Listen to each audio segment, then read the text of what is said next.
What's going on, guys? Satsuki the Savage here, and today I'm going to be covering Unordinary episodes 109 through 124. Alright, Uru-chan, I get your point. I get it. Alright, Sera trash now. Alright, even though she pulled through with the training and all that, it was cool, but I would need the suffering to end at some point. Alright, but we're going to jump right into it, so let's begin. Remy, aka X-Rei, decided to don a surgical mask and a burgundy beanie once again, this time traveling to a district called Luz. In Luz, we see the situation is not unlike Brandish. It's another area dominated by a mid-tier that exceeds their projected strength. Remy wants to uncover the source of this mystery, so she gets Alana to call the plug, which is a woman dressed in all black, appropriately named Vulcan. And from this point on, this is where Remy and friends fucked up. Vulcan proved that she was not the person to be pulled up on because, not even exaggerating, Remy almost got murked. Keep in mind, Eason and Blyke are both elite tiers. Blyke was sniping from a safe distance and Remy is a high tier. Yet, and still, they proved to be outclassed by Vulcan. Shifting to Vulcan, her profession and fighting style suggest heavily that she's from Ember, but even worse, her level is troublesome. With Vulcan beating Remy, whose level is a 5.4, Vulcan's level must be higher, and even if she's using drugs, which seems to boost power level by 50%, she still would be an elite tier, sitting above a natural power level of 3.6. With the appearance of Vulcan, we now have confirmation that there is a drug that can enhance abilities. Naturally, as in real life sports, doping is frowned on, but in the case of Unordinary, I can sympathize with the people who choose to use this drug. In sports, PEDs can increase your production in conjunction with your salary, but these drugs that Ember provides doesn't just boost your stats, it boosts your status, making your entire social standing elevate with just one vial. With a system that values strength above all else, as Alana said, there is probably nobody who wouldn't take these drugs, save a few high tiers, and even then, it would be very tempting. As for the aftermath of Vulcan's attack, Remy was severely wounded and Eason was completely demoralized from vigilante work. The death of Alana marked the first death that we have seen on panel in Unordinary, showing us readers and especially characters like Eason that the stakes are much higher now. As unflappable as Unordinary characters tend to be due to their power, death is always a quick way to humble someone and remind them that life isn't a game. Eason will probably stick to his word and sit on the bench when Remy decides to answer the hero's call, but given Eason's position, he can help in other ways other than in-field fighting. Eason is now the leader of the press, which means he can now spread the word of X-Rei all over Wellston in the comfort of school walls. As for Remy, her resolve hasn't been shaken, it's only been put on halt. So when she recovers, she'll be reinvigorated to go after Ember once again. Blyke remains somewhat the same. I believe he wants Remy to stop as he's already stated, but I'm pretty sure he'll ride with her regardless. Moving on to the events in Wellston, we are now in the deconstruction stage of the hierarchy. Ever since Arlo lost to John, he has been slowly losing control over the school, and while John isn't the only reason for this, he is certainly a catalyst. Usually John has a lid on his dark nature, but recently he has been loosening his restrictions on himself. John doesn't bother to gel his hair, and the black text bubbles are appearing more casually. These are signs that John is regressing back to his old violent self. After Tuesday emerged, John realized he could release his aggression without revealing his secret. So after he spanked Zeke, Junie was next on the chopping block. Going into more detail about Junie's beatdown, I personally don't like to see women get harmed to that degree, but best believe in Junie's ass whooping, I was eating popcorn, clapping and cheering. Shit, I even asked for an encore. The funniest aspect in both Zeke and Junie's fight is that they both don't know why they were being attacked. Imagine that some random dude with a paper bag over his head just went ape shit on you and you have no clue what you did to make him that angry. And I started thinking to myself, man, What did he do to make them niggas that mad? Now, while I'm sure most people can agree that John's first two victims deserve what they got, I have a gut feeling that soon, John will start attacking innocent people, therefore repeating the events of New Boston. I've always felt like John's relapse was inevitable and that all it would take is enough pressure for him to flip. So, with the ending of episode 124, it seems my suspicions will be realized. If you remember in episode 42, John had a moment where he was going to use his power right on school campus, but reneged after remembering what he did in New Boston. This time, however, I don't think John will hold back. The bullying is taking its toll on John, and with Sera not being able to be the support that John needs, I think school shooter John will resurface. The only real question for me at this point is, will John go crazy in disguise or as himself? Considering that John literally bought a mask, probably with the intent of beating ass anonymously, I think he will wear the disguise. But I don't think his act will last for long. John needs to know Sera's whereabouts, so him simply asking for information like that will raise flags to his identity, as well as him being roommates with one of the royals, which segues me into my last point. I believe that John will have to fight every one of the royals,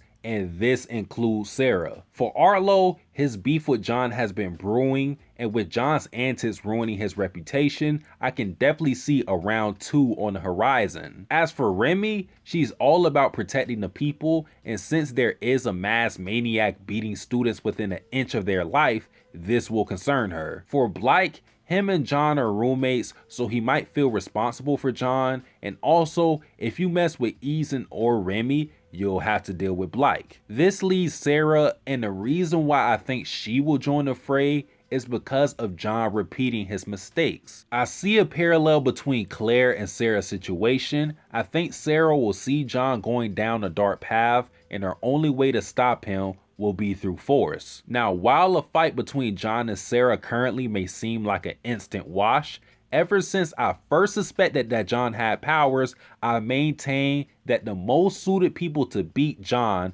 were cripples. John is mostly a threat because of his ability to copy and enhance others' abilities, but he wouldn't be able to do that against someone who doesn't have an ability. As for Sera, she learned John's technique in no time at all. It's safe to say that she's a prodigy, so if she were to seriously train, I think she could seriously challenge John. All of this is speculation, of course, and could be put down in the next string of episodes I read. As for Sera, there's not much to say except I'm both sad and happy with her. Watching my favorite character get targeted, beat up, and even kidnapped isn't fun by any means, but watching Sera overcome it makes me proud. Sera sulked for a bit, but she decided to move on and learn how to fight without her powers, showing me she hasn't lost hope. I wish to see Sera persevere in spite of this kidnapping, and I also don't want to see Sera become a reoccurring damsel in distress. And lastly, for the miscellaneous section, there are 4 things I want to cover. The first being Cecil, because I can see somebody like her going to the dark side or the ember side, whatever the hell you want to call it, because we see in each stretch of episodes for the second time her being demoted despite her power level, alright? The first time she lost her rank to Blake because of Sera, the second time she lost her position in the newsroom, getting replaced by Eason, and she's stronger than both of those guys, alright? So I can see her having resent and despising people like Sera and Arlo, and her seeking the drugs to get revenge on them, alright? And if she were to do that, she would be extremely dangerous, mind you. Her power level, we don't know what it is for sure, at least I don't from this current standpoint. Her power level has to sit between a 4.5 and a 5.4, all right? So if she's like a 5, for example, and she took those drugs, which give you a 50% increase, she would be sitting at a 7.5, which isn't stronger than Sera in her prime, I guess you want to say. But that is stronger than Arlo, so hey, if she were to take those drugs, she would go apeshit, all right? So I'm gonna put that to the side. Second thing is, why the fuck hasn't Arlo pulled up on Terrence? And if you don't know who Terrence is, that's the Invisible Boy. Why hasn't the Invisible Boy been focused on? Like, I don't know what's going on. I don't know what's going on with Arlo because he's pulled up on Cecil, he's pulled up on Ize, he's pulled up on John, but not the guy that's been following him.